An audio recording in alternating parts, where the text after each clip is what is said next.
우크라이나 키예프 시내입니다. 이곳 거리의 100여 미터 정도를 하얀 텐트가 가득 채웠습니다.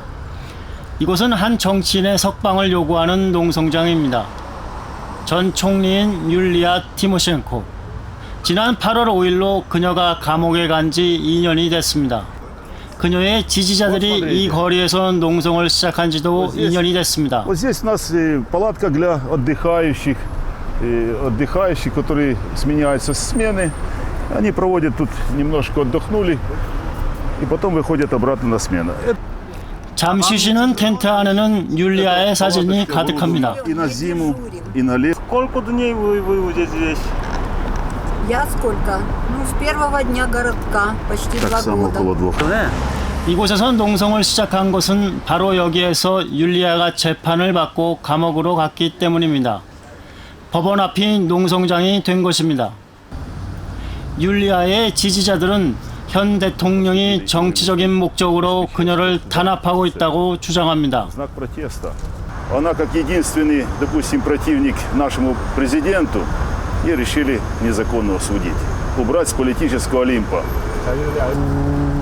우크라이나 정치의 뜨거운 감자 율리아 티모셴코.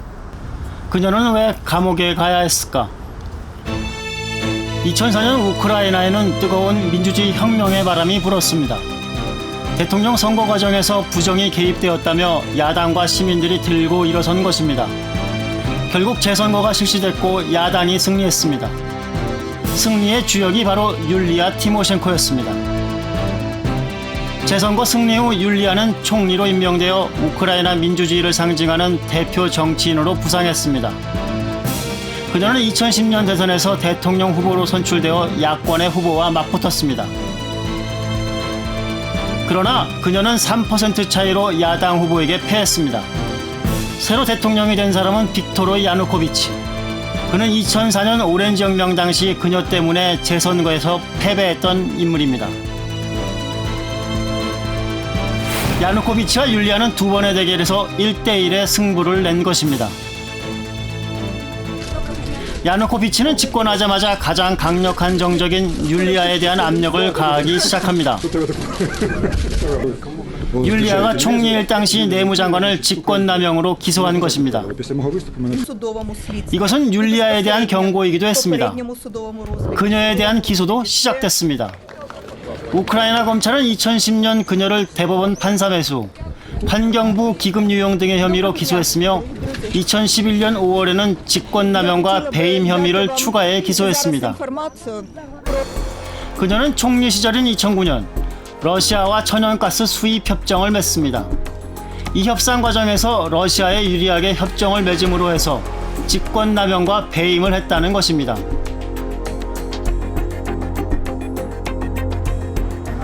한 정치 전문가는 정치적 책임은 있을지 몰라도 직권남용을 적용하는 것은 무리라고 말합니다. Криминальная ответственность за превышение власти – это тот правовой способ, который может использоваться в Украине очень широко.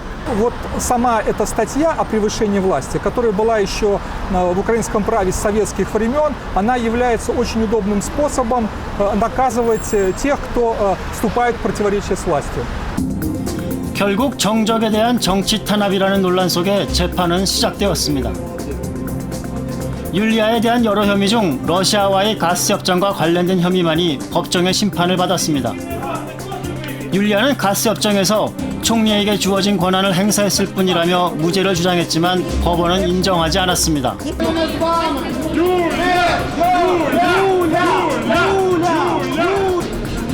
우크라이나 법원은 그녀가 직권남용과 배임을 했다며 검찰의 손을 들어주었습니다. 법원은 징역 7년형을 선고했으며 1억 9천만 달러의 벌금을 부과했습니다. 재판정 밖에는 판결에 항의하는 지지자들과 이를 저지하는 경찰들 간의 몸싸움이 벌어졌습니다. 이날 이후 법원 앞 천막 농성이 시작된 것입니다. 우크라이나 여당은 율리아 티모셴코에 대한 사법 처리가 국가에 끼친 손해에 대한 당연한 법적 절차라고 주장합니다. И Украина получила убытки сегодня, они исчисляются в размере 15 миллиардов евро. Подписано было соглашение таким образом, что Мы сегодня получаем газ с Германии, хотя он транзитом проходит через Украину, и нам дешевле, чем получать его напрямую с Россией. По сути, было соглашение подписано даже не экономическое. На наш взгляд, подписано было соглашение политико-экономическое. 반면 야당은 야누코비치 대통령이 제왕적 권력을 행사하는 독재자가 되어 정적을 탄압하는 것이라고 주장합니다.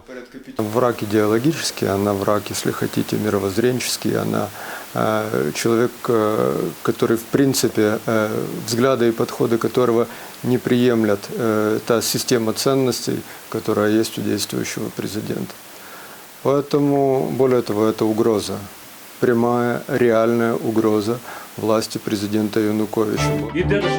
금년 초 우크라이나 검찰은 이미 투옥되어 있는 율리아에게 새로운 혐의를 주장하고 나섰습니다. 한 정치가에 대한 살인을 공모하고 돈을 주었다는 것입니다. 그러나 그 사건은 1996년, 17년 전의 사건이었습니다. Оця вам і ціна.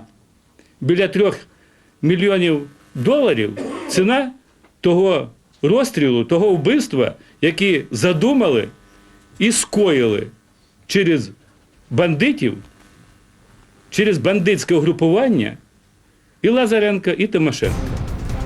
율리아의 변호사는 사건이 이미 종료된 17년 전의 사건을 검찰이 살인교사죄로 들고 나온 것이 정치적 음모라고 말합니다. Все эти 17 лет никто никогда не вспоминал Юлию Тимошенко как человека, который хотя бы какое-то отношение к этому имеет. Ни разу, ни на следствии, ни на суде, ни после суда не звучало имя Тимошенко. 율리아가 살인교사죄로 유죄를 선고받게 된다면 종신형을 받을 수 있습니다. 율리아가 다시는 정치에 뛰어들 수 없게 되는 것입니다. 야권은 검찰의 계속되는 기소에 항의 집회를 열어 정치 탄압을 중단할 것을 요구했습니다. Фактично, ми бачимо брутальне позбавлення Тимошенко прав тільки для того, щоб її зламати. Я все це пройшов, я знаю це по собі. Я знаю лише одне, що Юлія Володимирівна не зламається, і вона залишиться вільною людиною і нашим лідером навіть в такій ситуації. 지난 4월 30일 프랑스 유럽인권법원. 이곳에선 우크라이나 검찰의 기소가 부당하다며 율리아 측이 제기한 소송에 대한 판결이 있었습니다.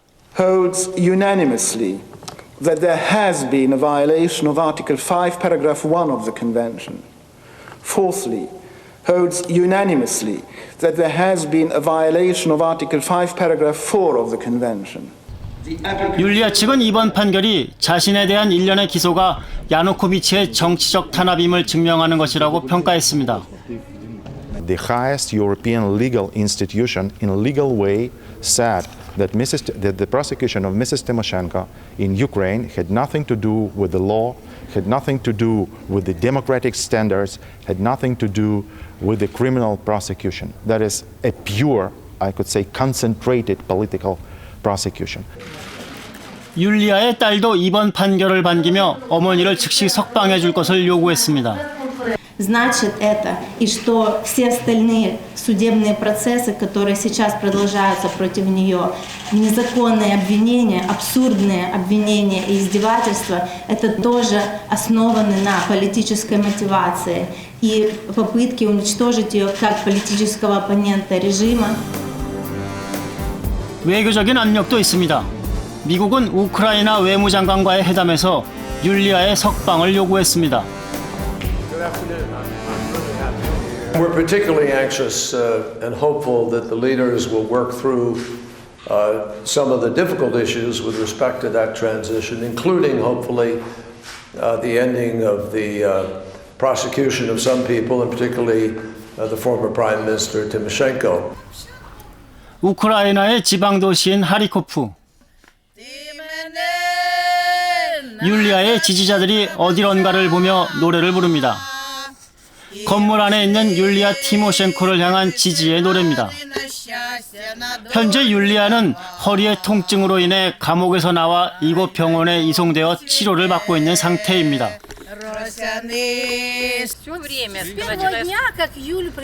Как в Харьков привезли в Качановскую тюрьму, оттуда ее сюда перевезли, и мы оттуда сюда пришли и стоим. У нас нету ни одного дня выходного. И суббота, и воскресенье мы здесь всегда на посту. И праздники, и не праздники, все. всё. И дождь, и снег, и... 제 뒤에 있는 저곳이 율리아 티모셴코 전 총리가 있는 병원입니다. 그녀가 신병 치료를 위해 감옥에서 이 병원으로 옮겨진 지가 벌써 6개월이 넘었습니다. 율리아의 건강은 심각한 상태로 알려져 있습니다. 최근 독일 정부는 이 병원에 의료진을 파견해 그녀의 상태를 점검했으며 독일에서의 치료를 제의하기도 하는 등 외교적 압력을 행사하고 있습니다. Frau Timoschenko hat aus unserer Sicht Anspruch auf ein faires Gerichtsverfahren und auch auf eine angemessene medizinische Betreuung. Das Angebot an Frau Timoschenko, sich in Deutschland medizinisch behandeln zu lassen, es steht. 베스터벨레 독일 외무장관은 율리아의 딸을 만나 율리아에게 차별적인 정의가 사용된다며 우크라이나 정부를 비난하기도 했습니다. 사실 우크라이나는 오늘 11월 유럽연합과 자유무역 협정 체결과 유럽연합의 가입 전 단계인 협력협정을 맺기로 되어 있어 율리아에 대한 유럽의 압력이 부담스러운 상황입니다. Арест и осуждение Тимошенко вызвали очень большую критику в мире и особенно в Европейском Союзе. Это создало для украинского руководства серьезные проблемы в отношениях с Европейским Союзом. В том числе это сейчас одна из главных проблем в процессе подписания нового соглашения между Украиной и Европейским Союзом. 야당도 대규모 집회를 통해 야누코비치 정부를 계속 압박하고 있습니다. 2015년 대선까지 2년이 남은 상태로 야당의 공세는 계속될 전망입니다.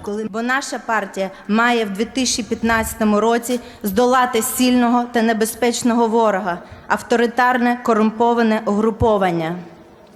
Ви добре розумієте, що в 2015 році правляча партія влаштує бій без будь-яких правил та моралі. Точніше, це буде не бій, а жорстока політична різня. Вони до неї готуються вже 3 роки, і далі все буде тільки складніше. 야당은 2015년 대선이 율리아 티모셴코와 야누코비치 간의 세 번째 대결이 될 것이라고 전망합니다. Сегодня Юлия Тимошенко самый мощный оппонент и реальная альтернатива действующему президенту на парламентских выборах 2015 года. Она влияет на суть и содержание украинских политических процессов, она реально оппонирует президенту Януковичу, и она может побороться за пост в 2015 году. 2004년 오렌지 혁명으로 시작된 율리아 티모셴코와 야누코비치 간의 숙명의 라이벌 관계. 정치적 탄압 논란 속에 이제 2년 후 이들의 세 번째 대결이 시작될 것입니다.